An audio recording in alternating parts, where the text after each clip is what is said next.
Some folks say wherever they lay their hat is their home. Others say home is where the heart is. Masakela says home is where the music is. But I say home is where my navel string is buried. Oh, there's a place where my childhood memories linger. There's a place where I never felt endangered. And this place is my home. We were one, and your family was my family. Free to roam, we could wander near or far because, oh yes, we knew who we were. Mothers and fathers, they raised each other's children happily. Brothers and sisters were all for one and one for all. Going home, going home, back to love, back to love, back to peace, back to peace, back to me, back to me. Going home, going home, going home. I say back to friends, back to friends, back to you, back to home, back to home. Going home to where everyone's my brother, being true, looking out for one another. Oh, we should be going home. Oh, on the sand, watching sunset set so golden. Fishermen, lead me on if we are walking. Take my hand, won't you take it and lead me home. Hello, everyone. Thanks for joining us. We are glad to be here this Saturday. It's been a busy Saturday already, but we're glad to be here. And we're coming to you with a special broadcast. We've been observing, as always, things that are going on in and around the world, especially our niche in West Africa, Liberia. And we have for you today a special group. So I'm going to introduce them and we'll get down to our topic. So stay with us and it will definitely be interesting. I'm going to go ahead and bring on. There we go. If you guys just turn down your devices, what is your phone? Then we'll take off the feedback. There we go. Welcome. Thank you. We're glad to have you guys on. So what I'll do first is that I'm going to go ahead and let everybody introduce themselves and just say a little piece about yourself, and then we'll go from there. Okay. So I'll start up there with you, Mark. Okay, thank you, Michael. My name is Mark Umblard. I am currently the CEO of Orion Consultancy Incorporated. Orion is actually the way I've got to meet Fred Goloke a couple of years ago, and got started talking about footprints. But I'm also the former Inspector General of Police, Liberia National Police, up to the year 2012. And so I've been involved in the private sector since then, and I've hooked up with Fred on this endeavor. Awesome. Thank you, Mark. Thank you. Okay. Fred, well, we'll let the lady go, and then you come after. Thank you. Hi, my name is Joelle Gordon, and I'm the founder and managing director for Abundant Rain Liberia. And our primary goal is clean drinking water using rainwater harvesting for all Liberians. And now we have expanded our reach a little bit into recycling plastic and glass. And we'll tell you a little bit more about that later. But that's how I met this fella here. Awesome. Awesome. Thank you so much, Joel. Go ahead, Fred. I'm Fred Goget. Thanks for coming out. No, okay, I'm Fred. And I'm one of the board members for Footprints. Mark, myself, and Zulma Sherman, who's not present. We came about with just wanting to make an impact as concerned citizens, and hopefully we're able to get enough citizens concerned. I mean, interested in what we're doing, to make a difference. Okay. Thank you so much. So thank you so much. So, to our audience out there, so today we have Footprint Liberia and Abundant Rain. So there's two organizations coming together to have an effect in Liberia. I'm just your host here. I'm just going to be controlling the information and feeding it out to you. So I will let them do most of the talking. And so today, and I will just ask questions. And so if you have, as we go along through this, if you have any questions, please, you can put in your comments, and we'll definitely make sure that we ask it to our guest today. All right. So I don't know who wants to go first, but who wants to say a little bit about Footprint Liberia, how you guys got started, what do you do, and all that. Well, I see Fred has disappeared, so We were trying to improve the lighting. Okay, all right. Well, I've been given the assignment of speaking on behalf of Footprint, and I'd be happy to do so. Um, as I stated in my introduction, Fred and I met, several years ago, but we also had the opportunity to work together during the COVID period on some, how would I call it, biohazard decontamination work.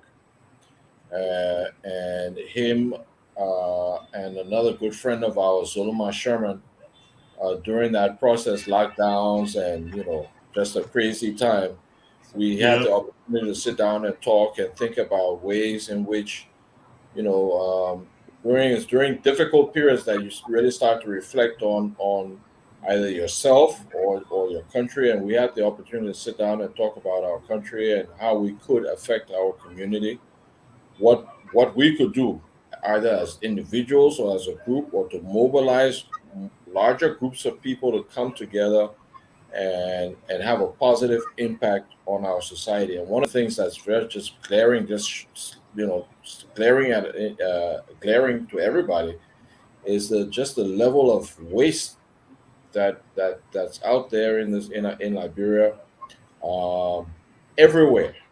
I mean, we're literally being swallowed up by trash. It's overwhelming. Governments will come and governments go, and there's a certain amount that each government can do, or governments can be expected to do, but really the responsibility falls on individual citizens to demonstrate citizenship first, and then patriotism later, in keeping your environment clean. There's the saying that cleanliness is next to godliness, and the three of us being all, as a nation, we're supposed to be all God-fearing people.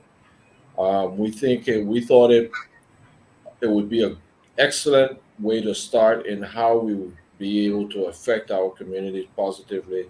And we started with, just trying to clean up the dirt, clean up the trash. In some ways, in our own private lives, we do a lot of that.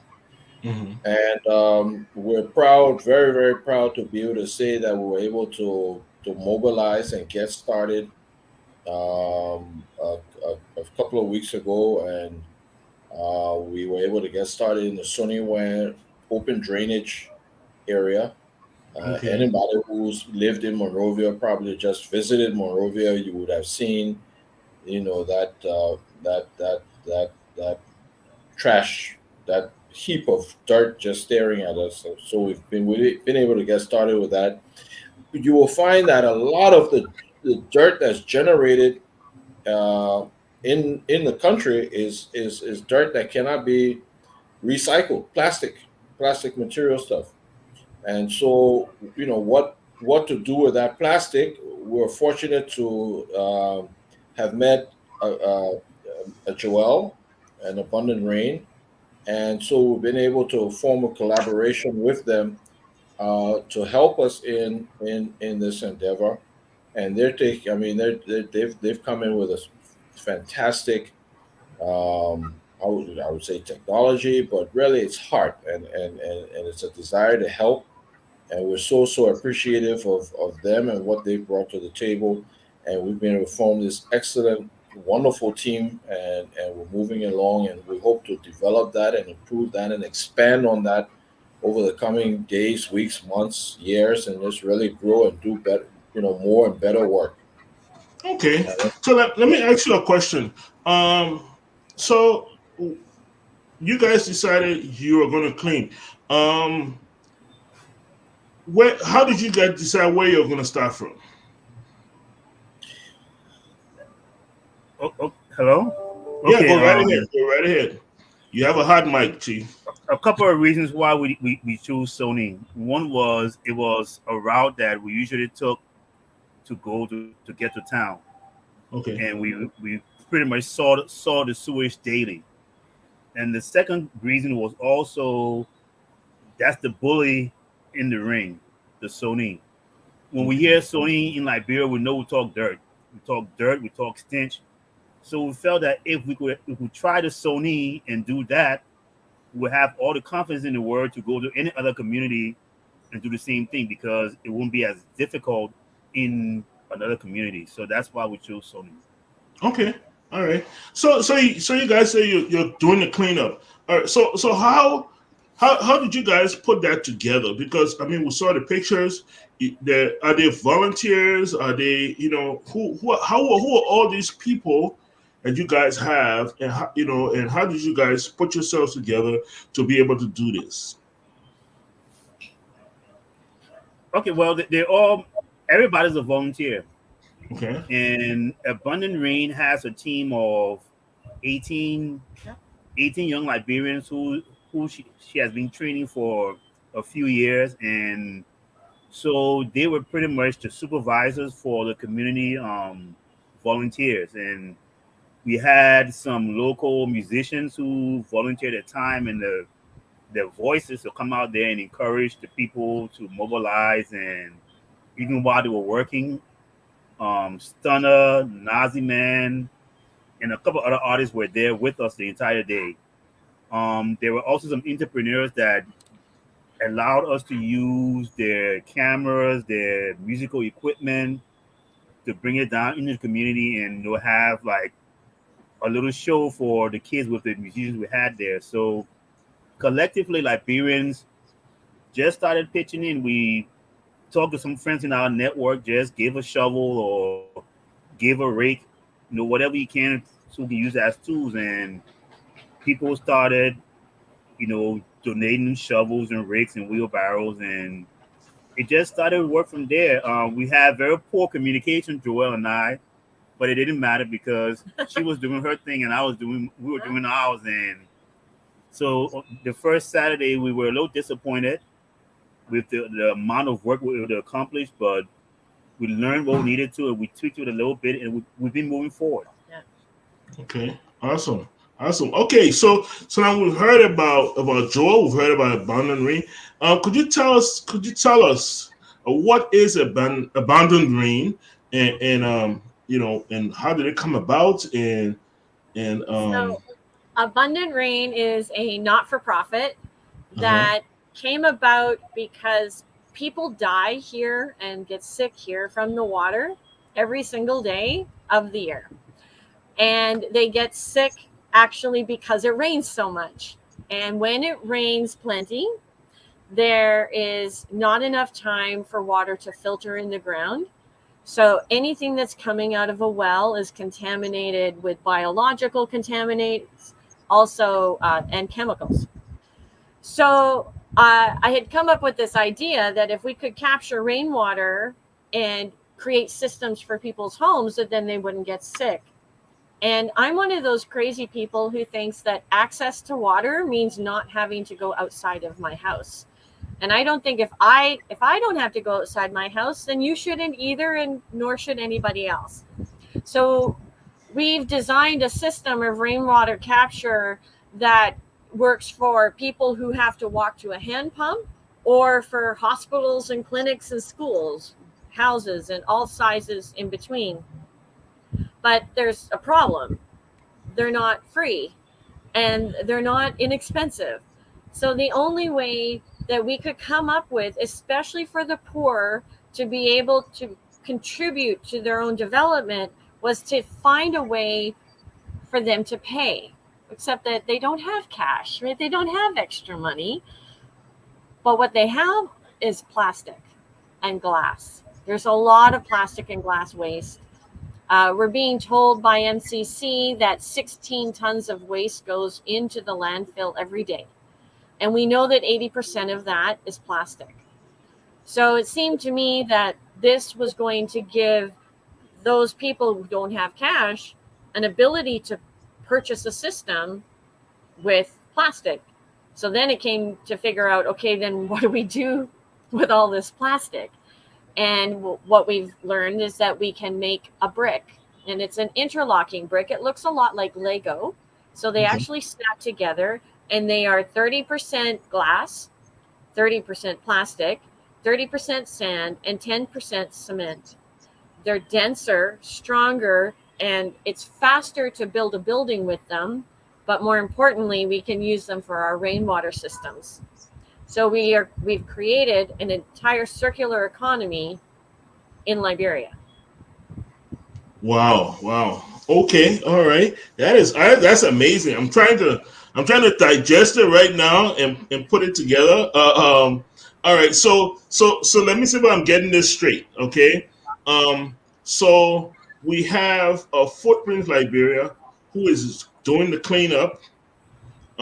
We have the community who are collecting the plastic, and then we have Abundant Rain who is looking to use that plastic not only as commodity but also as a building structure, like a building material, to build these water units that will capture the rain and that will allow people to use rainwater in their homes, instead of having to go to the ground or go underground for that. Awesome. That is amazing. That is amazing. Okay, all right. So if we, for a second, if we can go back, let's because this is very important. If we're collecting this water, right, we have to have some sort of a clean environment to collect this in.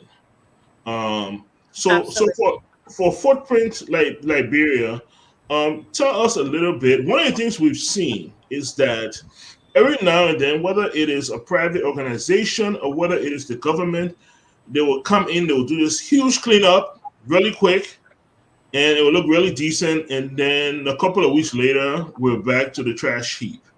What is the plan to keep? Is there any plan you guys have in place, or you're thinking about, or introducing to the community that means that will hopefully keep the place clean? That is where we come in. So Okay. Fred and his team has done this amazing job with cleaning, and our job is to create the system so that it stays clean. Okay. And the number one reason that material ends up going into the Sony is because there actually isn't anywhere to take it. In the area of central Monrovia, 325,000 people live there, and there are 6 garbage bins. Like, it's pretty easy, right? So obviously, and then there's also the added difficulty that the small, they call them CBEs, the small garbage businesses that are coming to pick up. If Mhm. there's a bad storm, or in this case, $6 fuel, their ability to take their vehicles around and pick up, they're not picking up as much. In a lot of cases, people don't have $100 Liberian dollars every week to spend on garbage pickup. So Mhm. we have seen people throwing it on their roof, they leave it outside, and they wait for the wind or the rain to come and take away the garbage, and which is why it ends up going into the Sony. In some places, you saw those pictures of where Fred was working, there are people, that's a tributary, that's not even the main part of the storm channel, but the people are literally throwing things right out their windows. There's nowhere to take it. So Mhm. what we have tried to do is to create depots throughout the entire neighborhood. They're actually mostly run by women, and they are now the place where people can take their plastic and they can sell it. So they're going to be compensated for not throwing into the Sony. So any Okay. plastic or glass they'll take to the depots, they'll weigh them, they'll be paid, and then twice a week we come to the depots and collect all of that plastic and glass. So it's not sitting around, and it's going to keep the area clean. And what we're hoping over the long run is that when people are dropping plastic, somebody behind them will be picking it up because they'll actually see that it has a value. So we're trying Awesome. to change behavior and the way people look at plastic. Awesome. Awesome. And that, I mean, just talking about plastic, plastic is, worldwide, plastic has become a nuisance. We've heard about countries like Rwanda that has banned plastic, and stuff because it goes into the landfill and stays there for 1,000 years. Um, and so now we have in Liberia this opportunity where you're telling me that we can use that plastic as building material, for these systems, for these water systems. Have Now let me ask you something. This water system you're talking about, is this something that is still in the blueprint, or is this something that has already been made and is being used? I mean, just not the plastic one, but just the water system as a whole. Well, we've been doing water systems here for the last 7 years. Wow, Yeah, so wow. we do clinics, schools, homes, offices, hospitals, pretty much anybody who has a use for water. We can build a system for them, and each system is individual. Okay, Yeah, okay.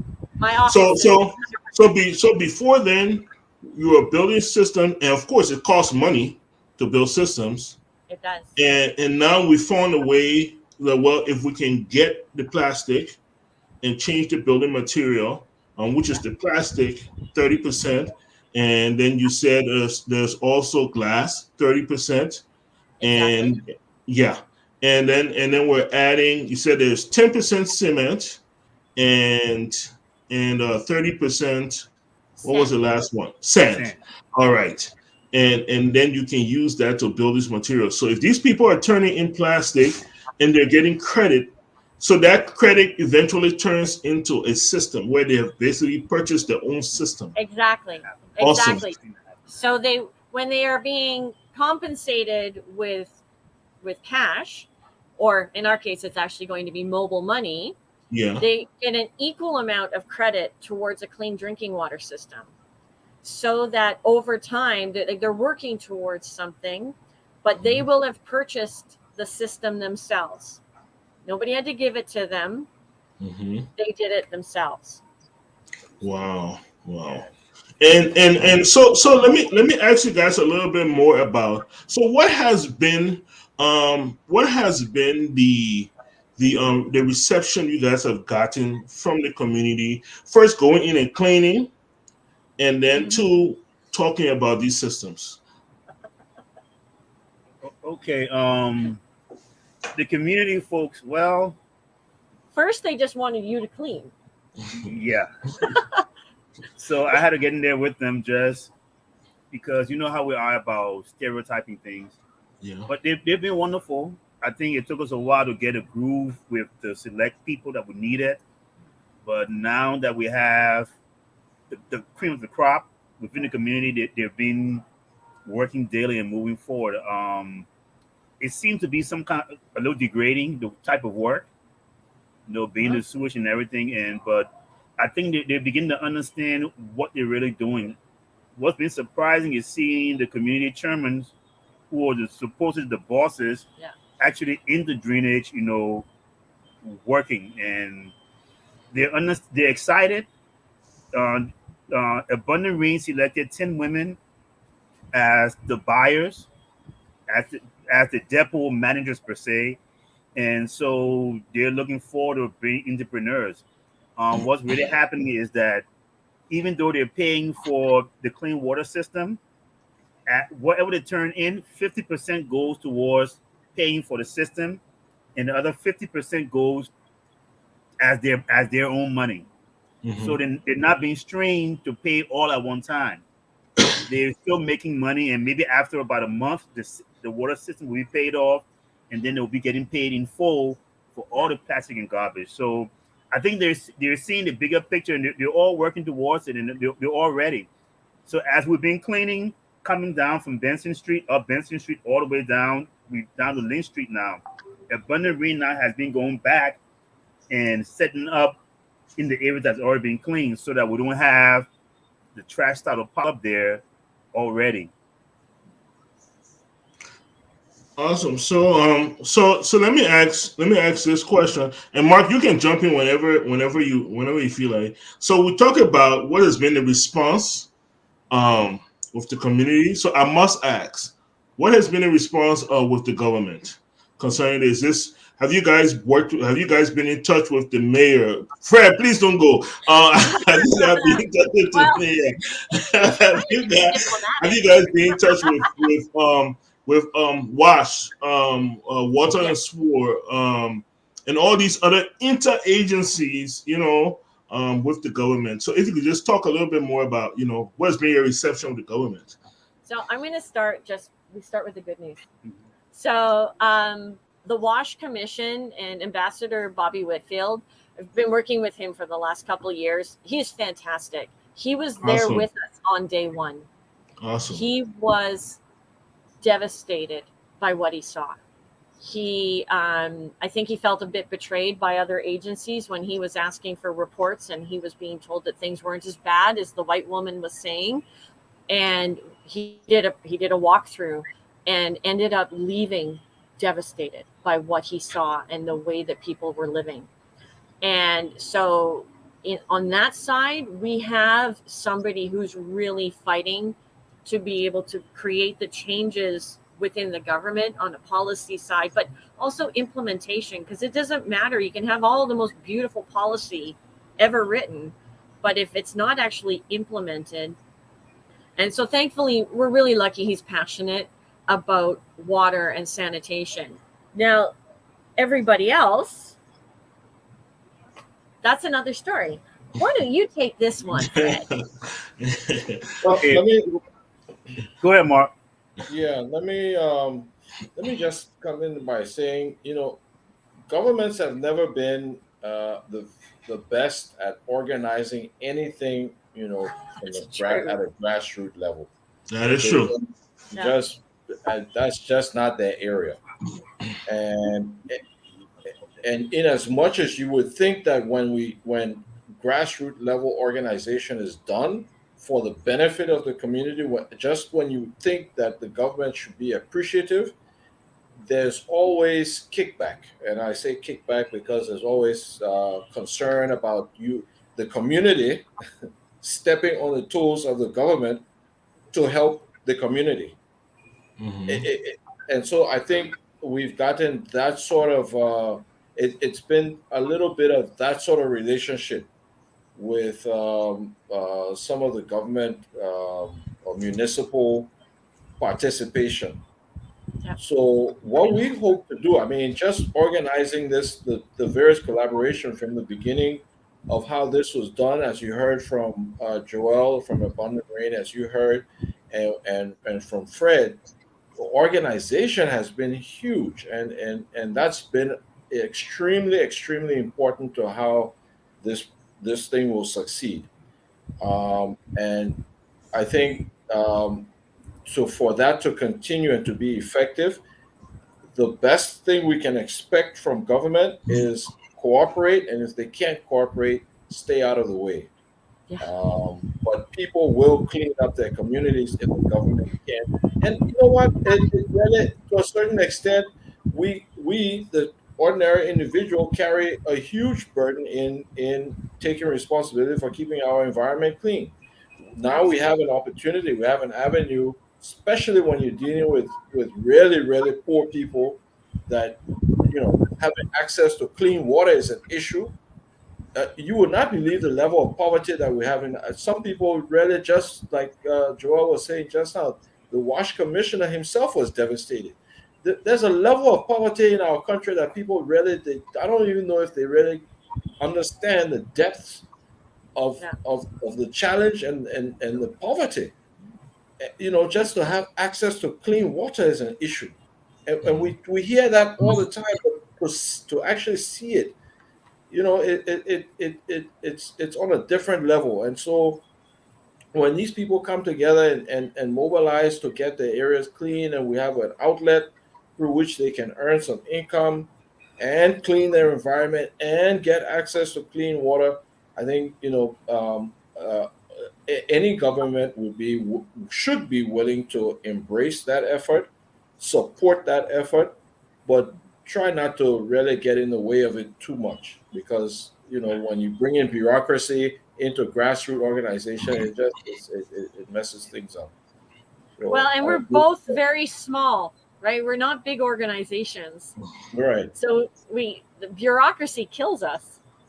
It Awesome. literally stops us in our tracks if there's just too much bureaucracy. I agree that there should be checks and balances, but yeah, like you said, sometimes just stay out of the way would be fantastic.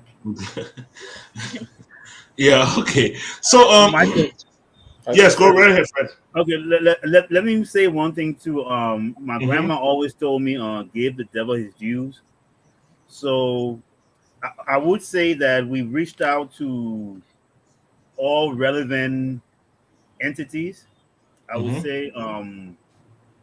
would say so far the least cooperative, even though some members have been, would be MCC. I'll be honest about that. I don't think they have stepped into the role that the little role they could play in this process. I wouldn't say directly from the mayor himself, but those on the ground have been bad.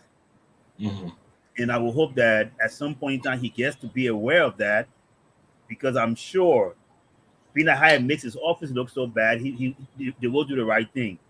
Now, we're working in the district of Solomon George and Akaris Gray. Solomon George has sent his office staff. He was out of the country, but he sent his office staff out there, so they worked with us. Awesome. That is very good to hear. And he just returned on Friday. He contacted me to let me know that he will show up on this week. And sometimes it's not about any kind of financial contributions or anything, but just for him to show up there and those guys see that he has been aware of the kind of work they're doing. I think it's a morale booster for the young men that are actually doing that kind of work, and so it gives us more credibility also. And so I just want to make note of that his office has been wonderful to work with, and they've really put in a lot of effort. Okay. All right. Okay. That's good to hear.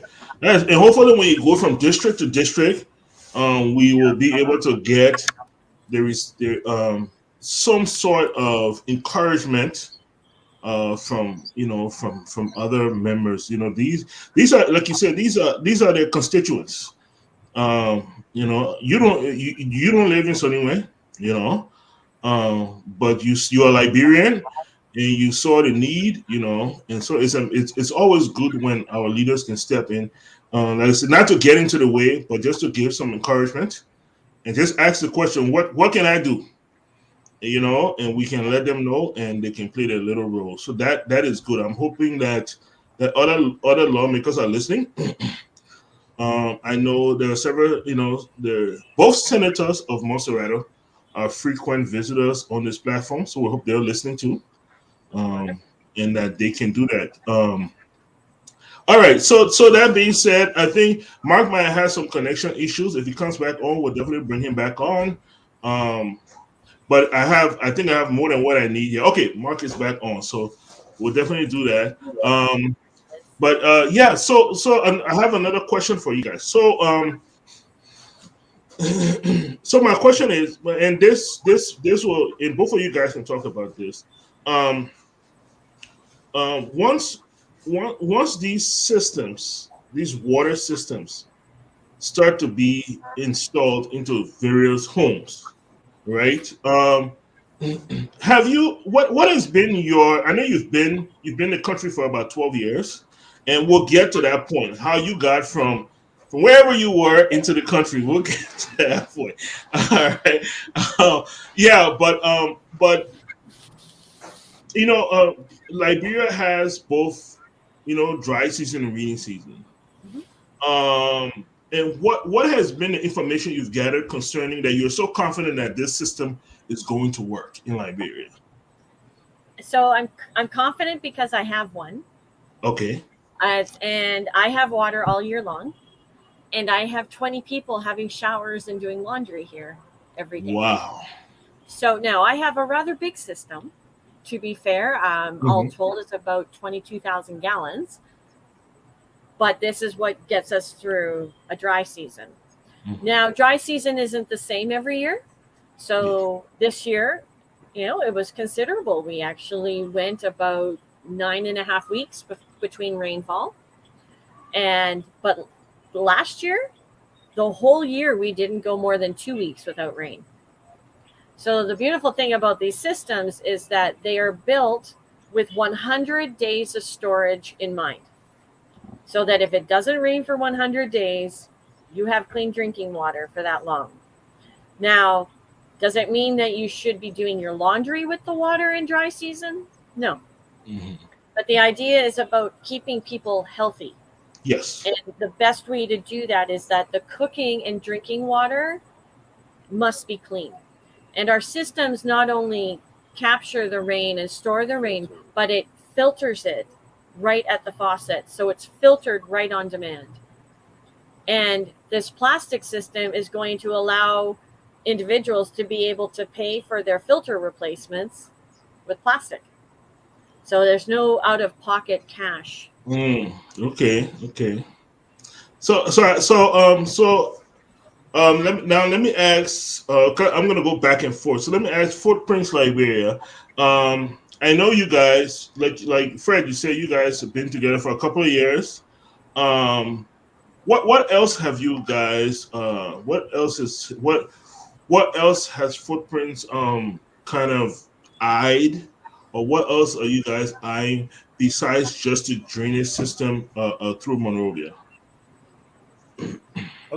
A couple of things. This is our first project, Yeah. so but we're eyeing. We're not just doing environmental stuff. So we from the notion where you see something, you do something. Okay. And so yes, and I was in Grand Gita, and so I brought the attention to the other guys in Footprints also that the schools are there but empty. There are no teachers in the schools. So they have government schools built in the rural areas, but there are no teachers in the schools, so the schools are not running.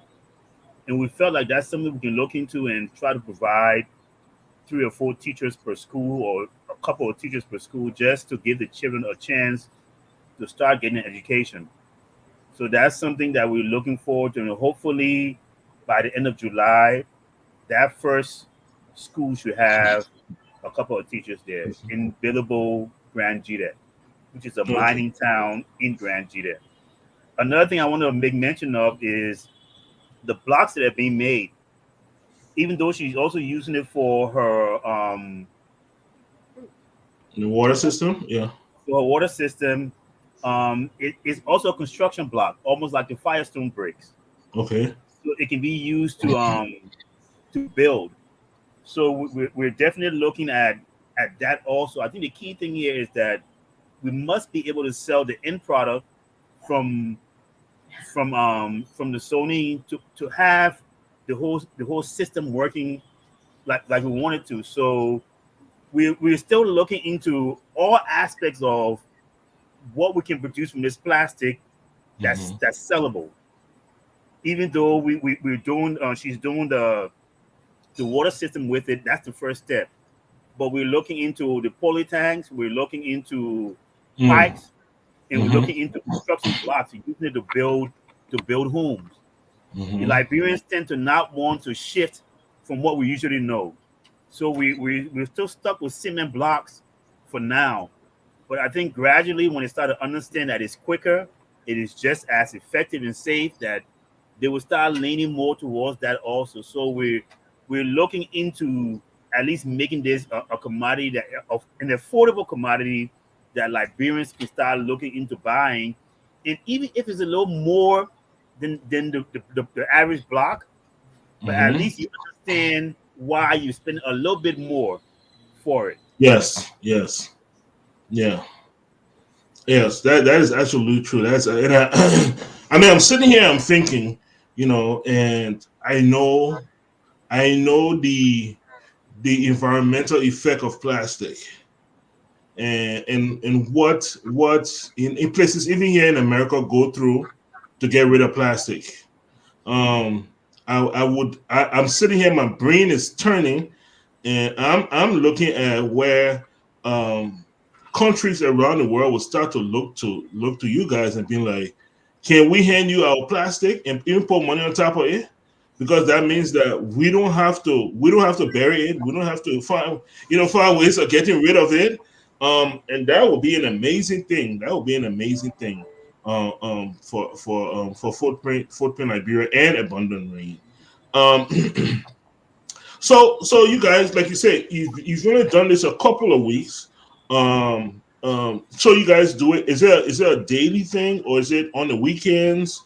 Daily. What's the timetable for this? It's daily for now. Mm-hmm. We we anticipated we're going to do it every Saturday and get it done in 3 weeks, in 3 stages, but we're Okay. wrong about that. So we realized that we have to just have a smaller group that works every day instead of having a big group that works on the weekend.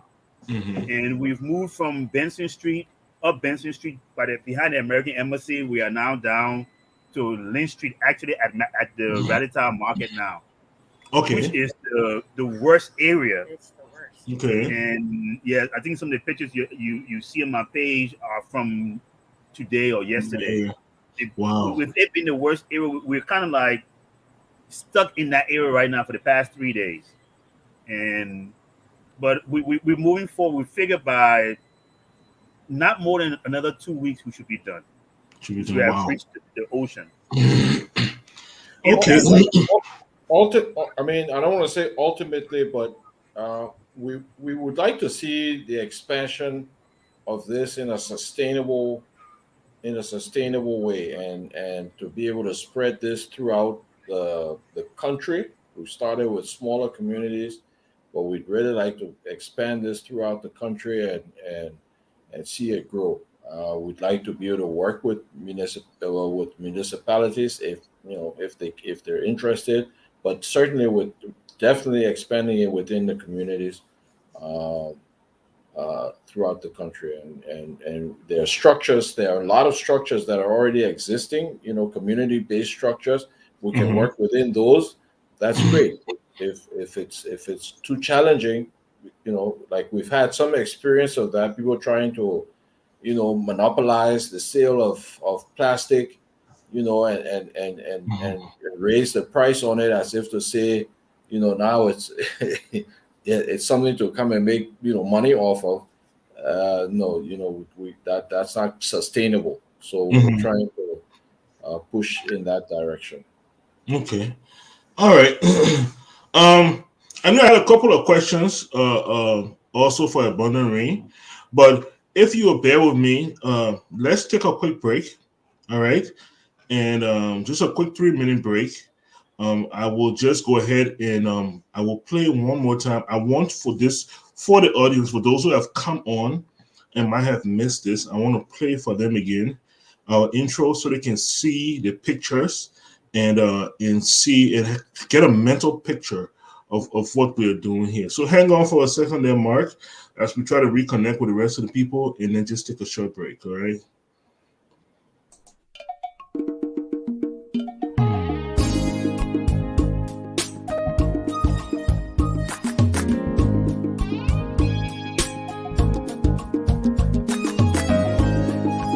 Some folks say wherever they lay their hat is their home. Others say home is where the heart is. Masakela says home is where the music is. But I say home is where my navel string is buried. Oh, there's a place where my childhood memories linger. There's a place where I never felt endangered. And this place is my home. We were one, and your family was my family. Free to roam, we could wander near or far because, oh yes, we knew who we were.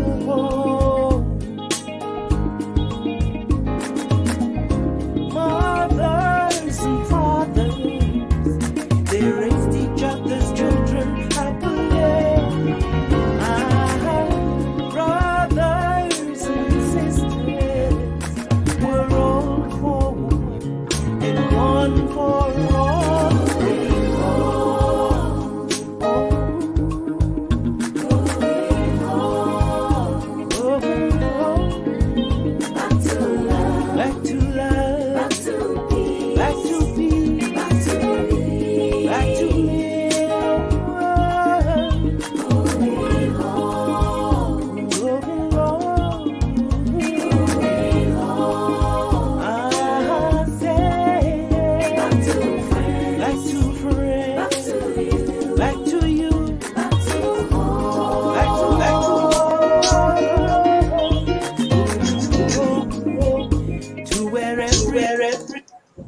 Awesome. Wow. I mean, I've seen the photos. I saw the intro before. I looked at it again. Every time I see it, I'm still blown away with how much garbage we're talking about and how much plastic waste we're talking about. It is amazing. So let me ask, weather-wise, these systems, how do they hold up weather-wise? Are they up on the roof? Are they? And I wanted to show the picture so people could see, because there's one picture there where I believe it's like a blue color system, but that one is sitting on the ground. Yes, So tell us a little bit about that. So what we have is we make galvanized aluminum rain gutters right here in country, and we've constructed a rainwater tank with a stand, and the stand is for gravity, just so that we have some water pressure to get through the filtration. So right now, as long as the building is at least 8 feet tall, we can capture the rain off of the roof. Now, in some cases, we have to put on some clean zinc. In a lot of places, they're still using old asbestos sheeting that they've been finding as people have been re-roofing. We remove that, put on new zinc, and they have their rain gutter with their downspout and their tank. And then a pipe is drilled directly into the house. And that's where the filter and the faucet are, so that they don't have to go outside. No more standing in line in the rain to get water from the pump. In the rain, yes. Yeah. Yes. That is indeed amazing. Okay, so then another question that they had was I know we talked about the the bricks, the bricks. How do the Yes. bricks hold up, in the weather? How do you? Because I know you said they kind of go together, almost like Lego parts. Yes. Um, In so fact, how do they hold up in the weather? so they're actually designed, and the recipe for this, the construction of the brick, makes them watertight. They Okay. are they're more resilient than a block, than the concrete blocks. Hmm. Concrete blocks, you actually have to put plaster over inside and out. You don't actually have to use plaster on these bricks. Oh, And you can, in fact, they can be pre-colored so that you don't have to paint. They're going to be great for fences, and which actually brings me to, when in discussions with the wash commission, is we need to build a fence on the side of the Sony so that stuff will stop going into the Sony.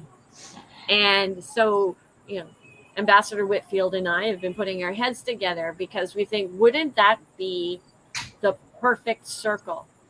That the plastic and the glass came from the Sony, yes. it's collected by the people of the Sony, we build bricks with it, and then we teach the people of the Sony how to build with them. Wow. It's a full circle deal. So I'm hoping that that's what's going to end up come from this. The people from the U.S. Embassy and the World Bank were very excited about the idea. So, because, like you said, many times in the 12 years I've been here, I think it probably 24 times I've watched the Sony be cleaned, and it goes back 2 weeks later. Yes. Can't even Yes. tell. So when Fred came to me, and we were talking because our friend Jess had introduced us, I had said, I think cleaning the Sony is the best idea. How do we figure out how not to let it get dirty again?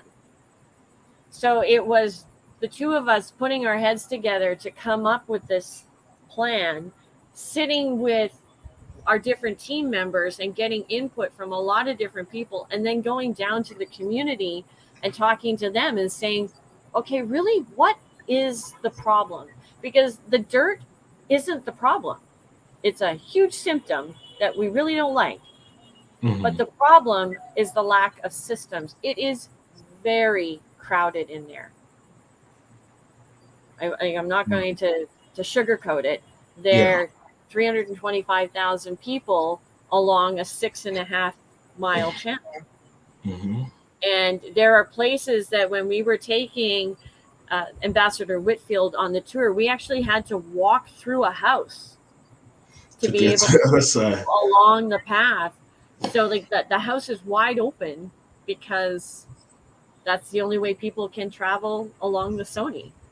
Wow. It's, yeah. So uh, those kinds of experiences, I'm really, really grateful that Fred allowed me to be part of this project, because I thought I had a pretty good understanding until we really started getting our hands dirty. And the pictures don't do justice to the smell. And the Mm. smell, it's, wow, it is, I can't imagine. Well, the infant and child mortality rate, the maternal mortality rate in that area is twice what it is in the rest of Liberia. I can only imagine. I can And only imagine. Liberia already has a high rate. Yeah. This is, as we were walking through, I said to Fred, this is the most dangerous part of the country to be pregnant in. And there Yeah. are clinics in this community. And when the Sony backs up, so we had big rainstorm 2 days ago. Hmm. The Sony backs up, all of that sewage, everything comes up, and it's, people are walking through 3-4 inches of sewage. It enters clinics. Like it's a really, really big thing, the work that Fred and his team have been doing, because they're going to save a lot of lives this rainy Wow. season. I can only imagine, and the babies, like you said, the babies and the mosquitoes, and Oh all my, that. it was, Um, wow. yeah. Um, Michael, um, yes, sir.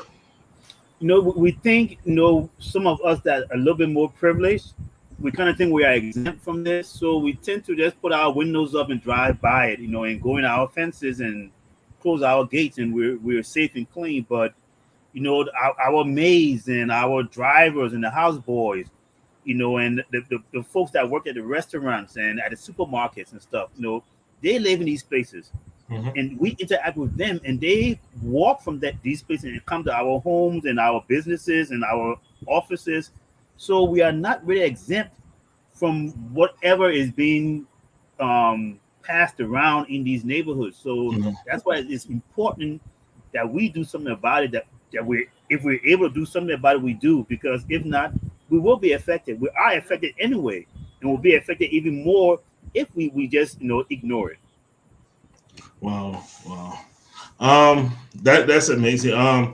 So I know we've talked a lot about Monrovia. I mean, we know that's where majority of the plastic is used and created, and that's where you have these enclaves, overpopulated, overcrowded enclaves of people. But I must ask. Rain is abundant in all of Liberia. Wells are abundant in all of Liberia. And as well as runoff toxic water is abundant in all of Liberia. What are you guys' thoughts about expanding beyond Monrovia into different cities, whether it's Banga, Ganta, Voinjama, and even to the southeast? What are your thoughts of expanding in that area? We would love to do that. We're doing a lot of learning right now. And once we have the systems in place, I know that we would like to be able to go up to Nimba, up to Lofa.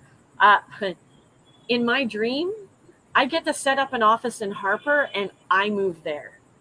And I'll run the Harper office. I would be so excited to do that. But there are opportunities for us to be able to spread this opportunity to pay with plastic. We've been talking to people in Robertsport. There's an environmental group there that's been cleaning up plastic around Lake Pisu because it's a big problem with the manatees. The manatees think that it's fish and they're eating the plastic. So the groups in Robertsport are really interested in being able to pick up the plastic. The biggest issue right now on that is just the transportation. At $6 fuel, it becomes a lot more expensive than the plastic and glass is actually going to be worth at the end for us to be able to pick that up. What I'm hoping to do is to be able to make agreements with different businesses and NGOs that if they have empty vehicles coming back, that they would be willing to bring bunches of plastic. The problem is it takes a lot of space. Even in town, and when we work with Fred in Central Monrovia, and our offices are at Catholic Junction, and we only have pickup trucks. So I don't want pickup trucks stuck in traffic all day. So we have 2 wood chippers, and we take the wood chippers down and we chip everything down because then one pickup can come back with 2 tons of plastic. We need to be able to figure out ways to do that or to set up partners in those cities with the equipment so that they can be chipping down, because then they can hold it longer. And then once a month being able to go to those areas is a lot more economical. But right now, the only thing that holds us back is the economics of transportation. Wow. Okay. And thank you for segueing into the economics. So now I want to talk, that is so important. I mean, we can talk all day about the wonderful things that we can do, but without the money to do this, it really it's just a drain. So for Footprints Liberia, how are you guys right now able to afford? I mean, the tools. I saw the rain gear, the boots. You have volunteers, but if you call people to work all day, are you providing food? And how? What is sustaining Footprints Liberia right now? Anyone you can jump in. Well, so we've been blessed, and I use the word blessed liberally because really it's been a for footprints. It's been a huge blessing, and with the support of and it's been literally a few people Yep. that have come in to support with cash and kind, and we've had support with anything like you said, from rain boots, raincoats, feeding, Internet's tanking. um, Okay, let me help cash, Mark. Let and me take over from Mark there. I think he's offline now. Yeah, he's frozen. It's us. No, it's you guys. Mark is Oh, speaking. okay. Oh, Go ahead, Mark. They in Liberia. Go ahead. Sorry. it's Liberia. Sorry, Mark. My internet not fine. So we've been blessed with this with some Liberians that came in to provide some cash support. There've been some foreign friends that came in and provided some kind support. We're open to it. We're open to receiving support from whomever. As we said initially, this is a 360-degree uh, participation. It's a 360-degree participation. There's nobody that's too small or too big to get involved in what we're doing. What we're going to be doing in the next few days is setting up a Facebook page, and as just out of transparency, for transparency's sake, we'd be listing everybody that have been able to help out. As you do, if you're interested, you can contact us via our Facebook page, and then we'll make it all possible for people outside of Liberia as well as inside of Liberia to easily help if they wish to. But it really has been just people coming in and individuals coming in and blessing us with their support. Awesome. Just so you know, I want to be on that list. So if I wanted to lend my support, I'm in the U.S. right now. If I wanted to lend my support, you said go. What's the name of your Facebook page? And for those who don't frequent Facebook, but is there somebody they could contact personally that they could do this through? Michael. Yes. Okay, for this time around, being that we're getting our feet wet, so donations were channeled for footprints for the cleaning of the cleaning was channeled to Abundant Rain. Okay. So we stored all the tools and things that we received at her place. It was transported by her guys to the workplace and then brought back for safekeeping. And the monies were sent through Abundant Rain. Okay. We did it that way because Footprints had not really done anything concerning donations before. And yeah, so that's how it was done. So for now, that's how it stands. Okay. So why don't you go ahead, Joel? Why don't you tell me a little bit about for individuals, organizations who might want to contribute? What who do they contact and how do they do that? So one of the easiest ways has been for most of the donations that have come from the States, they've used an app called SendWave, and it allows you to send money from your bank account directly to mobile money. So the mobile money account that we've been using for this project, should I just give out the number? Yeah, you definitely can do that. +231 88 883 0028. And when we receive that money, then we notify Fred, and we've been keeping a spreadsheet of all the money that's coming in and where all the money has gone, because at the end of his toils of finishing the cleaning, we want to be able to put out a report to all the donors and participants, and to give the names of the people who got down in the Sony. Yeah. that I think it's really important that we acknowledge them.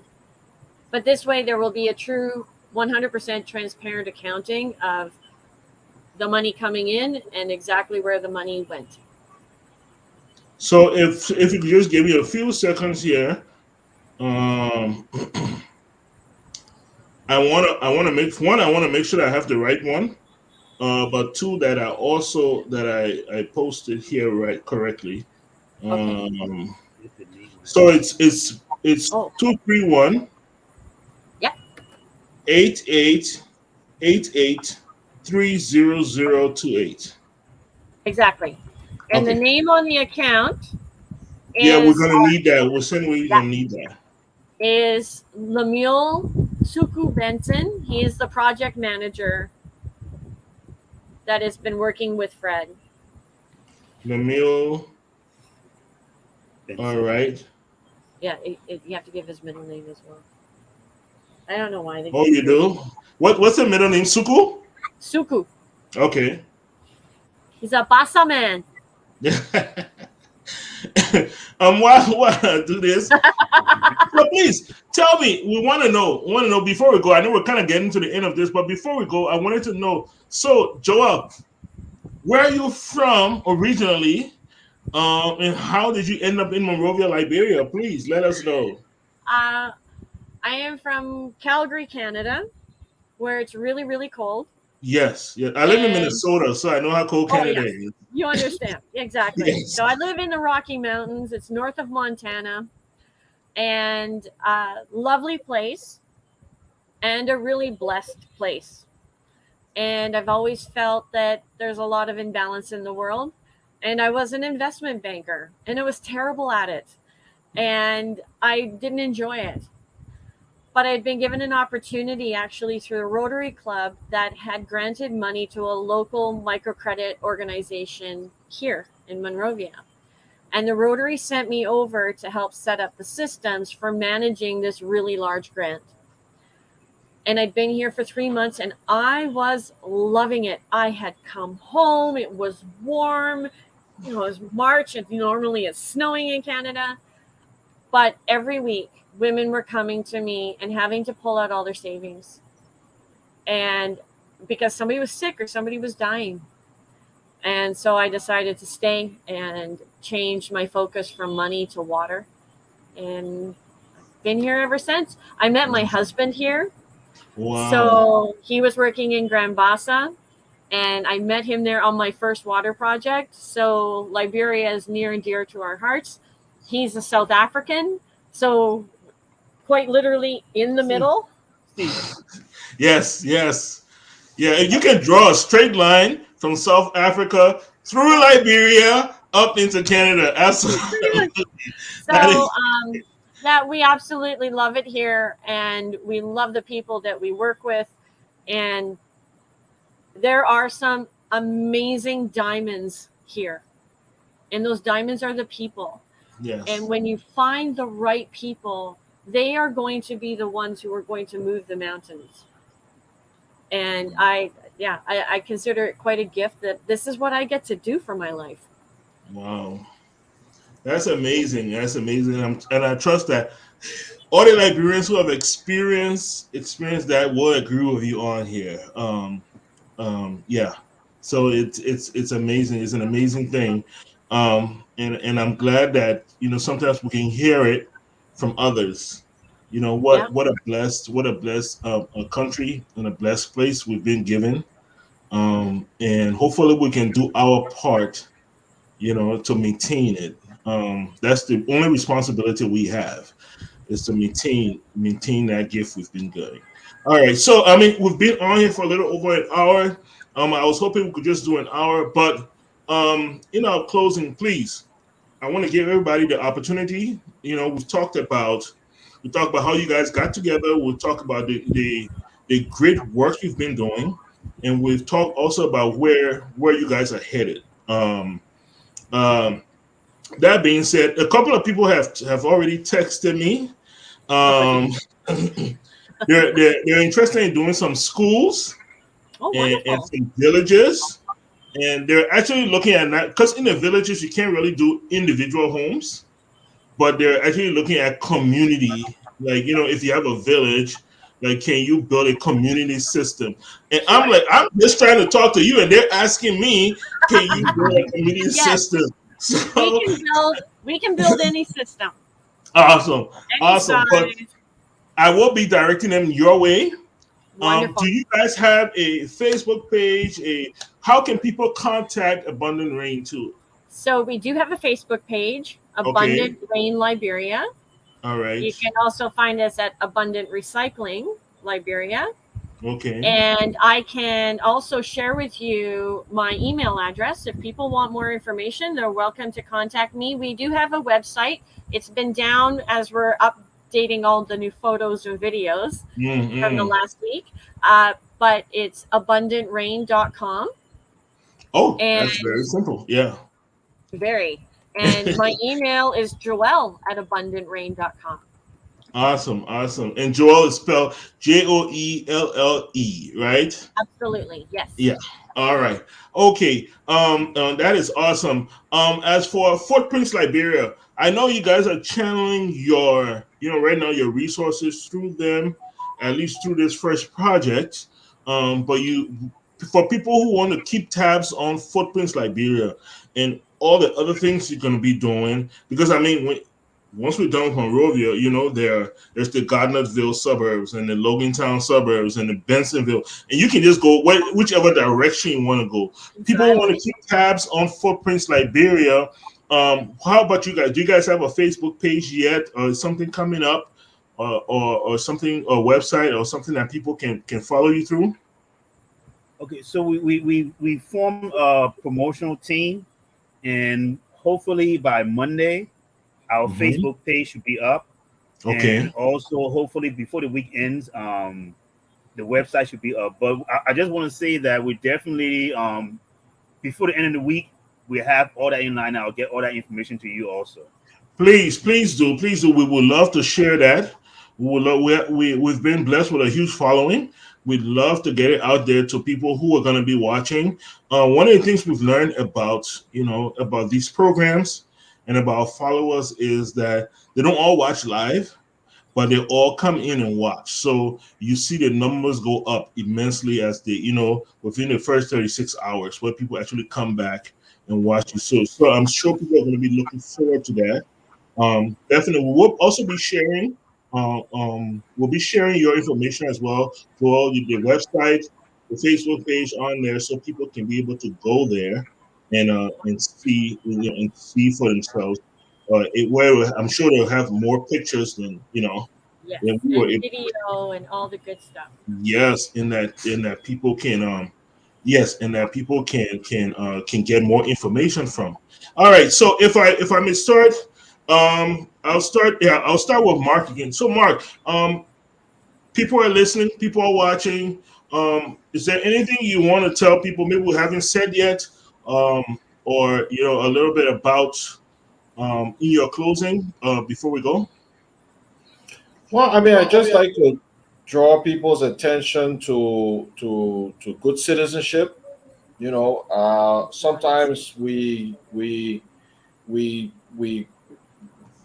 get consumed by, I don't know, the bigger things, things that are equally important, but we forget what's down there, at the ground level, and how that ultimately affects our living, our country, how it affects us, our children. Incidentally, my son, he goes to the Heritage International Leadership Academy, and they just did a science fair last week. His project was collecting rainwater and using it for drinking for Wow. in the home, and so our children, we would like to be able to teach these types of things to our children. There's no reason why each individual should not be involved with these types of activities. Whether it's on a Saturday, you collect your kids and we'll go and join Footprints and say we want to come and help to clean Yeah. up whichever community that you can or wish to do so. or if it's $15, $10, $5, Liberian dollars, US dollars, whatever it is. That's what good citizenship is, and we'd like to continuously talk about that.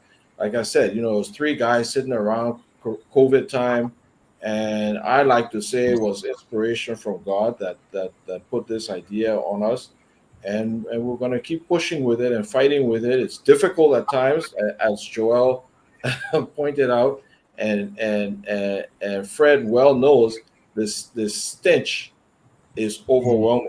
Yeah. It's just that alone. People live there, so we come from outside. We go in to help, but people live there. So The we smell. want to thank you, Michael, for this opportunity. I know you have other partners that you're working with to put this message out there. We really like to thank all of you for your effort and share our appreciation. You're welcome. Thank you so much, Mark. Just so you know, I didn't know anything about this. Your work spoke for yourself. People called me in the middle of the night, woke me up, and Oh said, "Hey, wow. you have to get on this." Yes, so I'm letting you know right now. This was not me at all. Okay, people Yeah. have been watching you guys, and they saw this, and I received 2, 3 calls. The first call I got, I was like, "Yeah, yeah, yeah, yeah. Okay, I'll get there." And then I got the second call, and then I got the third call, of people saying, "Hey, you got to get on this. We want to know more. We want to know what's going on, And so I'm just a messenger here right now. So, but it's been amazing. It's been amazing talking to you guys. It's been amazing learning a lot about what you guys are doing. I'm sold already. I'm bought in.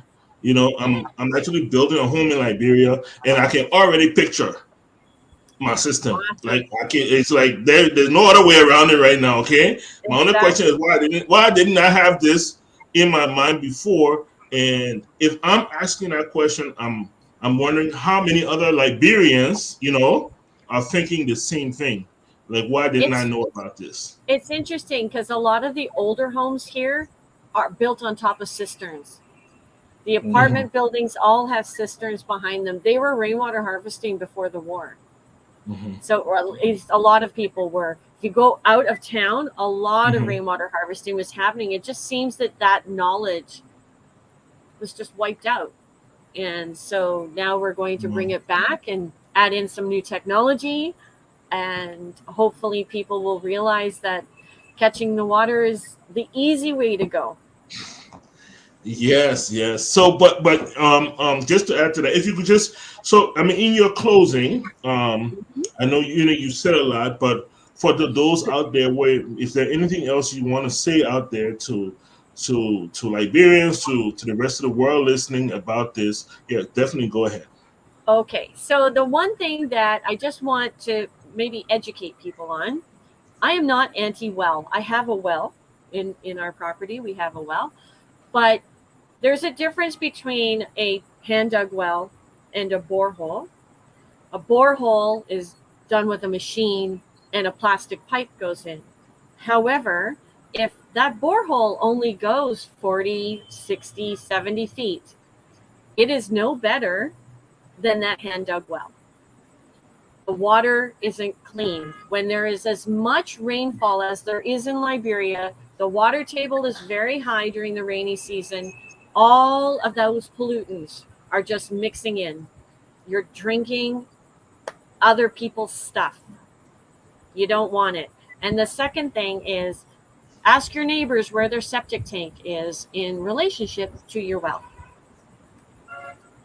It makes Mhm. people really, really sick. Yeah. All right. That is something to think about. That's definitely something to It's think not about. nice, but No, it's the truth. no, but it is the reality on the ground, and to sit in Liberia where, if there's the one thing that we can complain about, it's too much rain.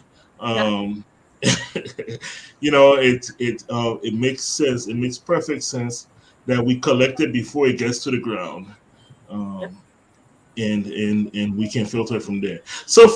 Fred, please let us, speak to the people that have been watching and listening. Um, what are your closing remarks on what's been happening, and what we've left out that you might want to say? Well, for me right now, gratitude. First, I want to say the angels come in all shapes and sizes, and Mark and Joel are some of those strangely shaped angels. So I want to tell them thank you for an amazing run.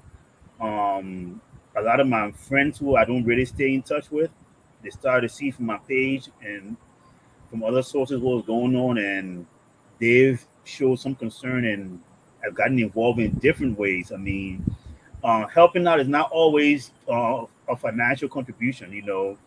I mean, I'm here talking to you right now because a friend of mine connected us, and these are things that everybody can put their hands towards and help in a cause. So don't always get afraid that it means that you have to give cash. You can give your time, your expertise. You can align us with people in your network. I mean, so there's so many things. But I just want to tell everybody who's listening, who's been involved, a big thank you. I want to tell Mark because he's in Ivory Coast right now that I've never been felt so fulfilled standing in poo. So Mark, feel free to come and feel fulfilled, okay? But thank you God for everything, man. Thank you for everything. I'm humble. Thanks for everything. I'm Okay. fulfilled without the poo poo. But I just want to say to all of you, thank you as a Liberian. Thank you on behalf of all the babies and the mothers out there. It is an amazing thing. It's so simple, but it will have so much impact and save so many lives. We can't get away from that. Yes, it will. People need to make the connection between safe drinking water and saving lives. This directly saves lives, Liberian lives. And I'm one of those. I've raised a lot of money. I've spent a lot of my own money on the healthcare of children. And so I know the value of life, and I know the cost it takes to save those lives. And I'm grateful. I'm exceedingly grateful to you all. Um, and we see you, whether it's as Poo heroes, we see you as our heroes. And we admonish you guys. And whenever, consider this platform your platform. Whenever you feel you want to come on here and update us and get any word out, you're welcome. You're invited. Just let me know. Just let me know. Let Glendy know. Just send a message out there, and our chat room is not going to close. It's going to stay open. Anything out there, just hit us up, and we'll definitely be on it. All right. I want to thank you all. Thank you all for joining. I really appreciate it. And I know everybody else does. Hopefully, you guys can come back in the near future and give us some update on how it's gone and how things are going and where you're headed from here. All right. Thank you all so much. I really appreciate it. You guys have a wonderful evening. I'm so jealous watching you in Liberia right now, and I was watching behind you as the sun set and the beautiful breeze. I am so jealous. Just so you guys know.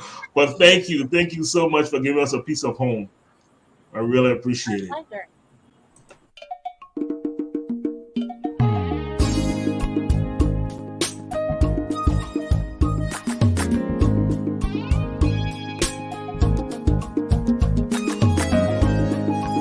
Some folks say wherever they lay their hat is their home. Others say home is where the heart is. Masakela says home is where the music is. But I say home is where my navel string is buried. Oh, there's a place where my childhood memories linger. There's a place where I never felt endangered. And this place is my home. We were one your family was my family, free to roam. We could wander near or far because, oh,